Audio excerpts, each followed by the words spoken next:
So Leute, heute am AfD-Stand ist irgendwie bunt. Da ist eine kroatische Flagge. Da gibt es halt hier, AfD ist bunt. Deutsche Flagge,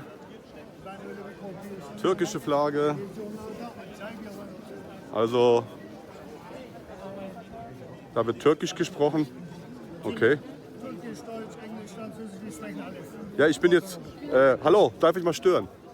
Ich bin jetzt am AfD-Stand hier und ich habe gerade Türkisch gehört. Da sage ich Merhaba Arkadaş. So, ja, das ist aber der AfD-Stand, oder? Das ist der AfD-Stand. Jetzt bin ich ja überrascht, weil ich sehe da kroatische Flagge, türkische Flagge und wir sind bunt. Genau. So, was ist hier los? Also auf Deutsch gesagt, hier ist jeder willkommen. Bin ich auch Normalerweise willkommen. müsste es auch so sein, ne? Das ist auch so. Gut. Ich habe 46 Jahre in den deutschen Staat eingezahlt. Darf ich dich Steuern. filmen? Okay. Da kannst du jetzt was sagen, bitte. Ich meine, man muss ja keinen Unterschied zwischen Ausländern und weil wir haben diejenigen, meine Eltern zum Beispiel, die sind hier aufgehört mit 1961 und bis zum Tod waren die hier in Deutschland, die haben hier beim Aufbau mitgeholfen. Wir sind die zweite ich war wieder weitergegangen. Generation, dasselbe gilt auch für uns und unsere Kinder und jetzt die Enkelkinder. Das heißt, du wählst jetzt die AfD.